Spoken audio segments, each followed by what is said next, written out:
May 1945. A deathly silence falls over the European continent. For 6 long years, the earth had trembled under the weight of the most formidable war machine ever created. But as the smoke of Berlin cleared, a strange and haunting sight emerged. Thousands upon thousands of Hitler's steel monsters were frozen in time. From the muddy ditches of the Eastern Front to the dense foliage of the Ardennes forest, the mighty Panthers stood still. Imagine being an Allied soldier walking through the Ruhr Valley in those first weeks of peace. You turn a corner and find a king tiger, a 70-ton apex predator, sitting abandoned outside a bakery, its massive 88mm gun pointing at nothing. These weren't just tanks. They were the peak of Nazi engineering, now turned into silent, rusted tombs. The war was officially over, but for the Allied High Command, a massive logistical nightmare was just beginning. What do you do with 10,000 tons of the world's most advanced armor? The scale was staggering. We aren't just talking about a few dozen vehicles. We are talking about an entire armored civilization that had been decapitated. In the months following the surrender, these machines became the center of a secret struggle. While the world celebrated, trophy brigades and technical intelligence teams were racing against time. They weren't looking for gold. They were looking for the secrets hidden within the Krupp steel and Zeiss optics. Today, we dive deep into the forgotten archives to answer the question, where did the Panzers go? From being melted down to build the very bridges of modern Germany, to being buried alive in riverbanks, and even finding a second bloody life in the deserts of the Middle East. This is the epic, untold afterlife of the Nazi Panzer fleet. As the summer of 1945 heated up, the collection yards in Oberursel and Hillersleben became the most important parking lots in the world. The Americans and the British didn't just see scrap metal, they saw a textbook of future warfare. They began a process known as the autopsy. At the Aberdeen Proving Ground in Maryland, the arrival of a captured Jag Tiger was treated like the arrival of an alien spacecraft.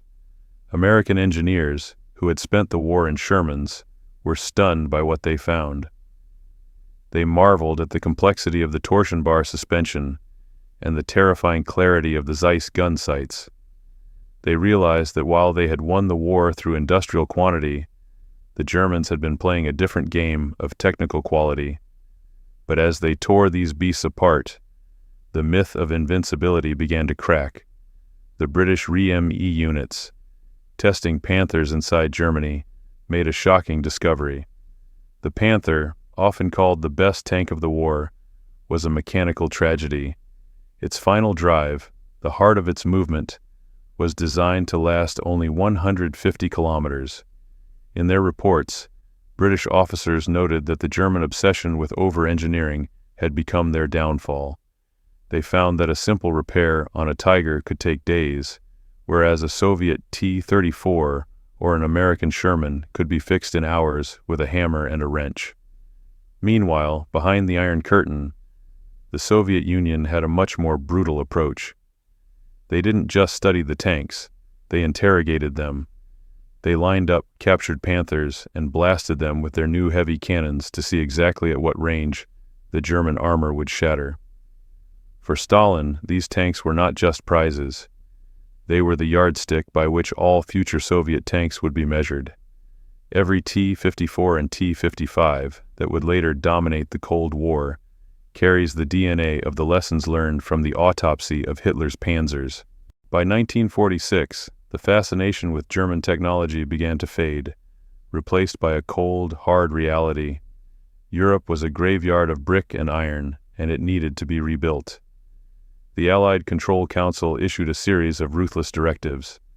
These weren't just orders to disarm, they were orders to erase. The Panzers were classified as prohibited material. To the politicians, a Panther tank wasn't a masterpiece of engineering anymore. It was simply 45 tons of high-grade steel that Germany desperately needed for its survival.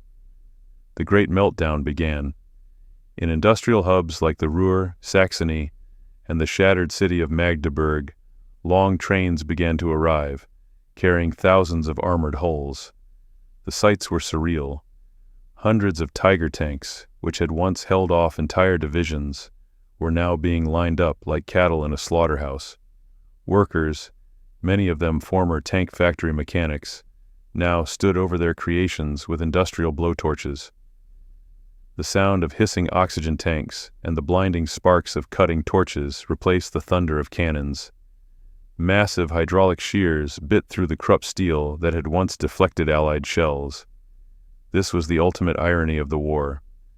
The very steel that had been forged to conquer Europe was now being melted down to build its bridges, its railway tracks, and the girders for its new apartment blocks. In the steel plants of Bochum and Essen, the legendary Panzer steel was transformed into the skeletons of modern Germany. By late 1947, the fleet that had once dominated the world was disappearing into the fiery maws of the furnaces. Piece by piece, the history of the Panzerwaffe was being turned into the infrastructure of peace. But just as the world thought the Panzers had vanished into the furnaces of history, whispers began to emerge from the shadows of the Cold War. In a strange twist of fate, the very machines that once served the Third Reich were being polished, refueled, and repainted with new national emblems. The steel ghosts were returning to the battlefield. The first surprise came from France. Despite years of brutal occupation, the French army found itself in desperate need of heavy armor. In the late 1940s, they didn't look to Washington or London. They looked at their own backyards. They salvaged dozens of abandoned Panther tanks, forming the 503rd Combat Tank Regiment. For years, French crews operated these Nazi predators, admiring their lethal optics while cursing their mechanical fragility. But by 1951, the cost of keeping these divas alive became too much, and the French Panthers were finally retired, but not before they influenced the design of France's future tanks. However, the most incredible chapter of this afterlife didn't happen in Europe. It happened in the burning sands of the Levant. In the 1950s and 60s, the world was shocked to see Panzer IVs and Stu G3 assault guns appearing in the Syrian army. Through secret deals with Czechoslovakia and Spain, Syria acquired a fleet of these German veterans. On the heights of the Golan, nearly 25 years after the fall of Berlin, Hitler's tanks were firing once again. They were dug into the earth, turned into static fortresses against the Israeli Defense Forces. It was a surreal sight for historians.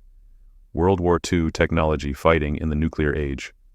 These tanks, once built for the blitzkrieg across Russia, ended their journey as rusted sentinels in the Middle East, proving that in the world of warfare, steel has no loyalty, only a purpose. By the mid-1970s, the thunder of the German Panzer had finally faded into a whisper.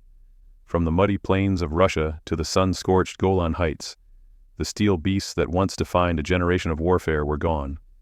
But as the last operational engines were cut, a new kind of history began, the history of the survivors. Today, the world's most feared tanks have become silent monuments.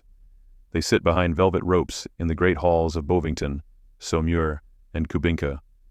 They are no longer weapons, they are mechanical ghosts, drawing millions of visitors who stare at their thick armor and wonder about the men who fought inside them. For many, these tanks are a chilling reminder of a dark past, a warning written in steel about the cost of total war. Yet, for some, the mystery never ended. Even decades after the war, rumors of the lost Panzers continue to haunt the forests of Eastern Europe. Legends of secret underground bunkers and tanks buried in bottomless swamps have fueled a multi-million-dollar industry of tank hunters.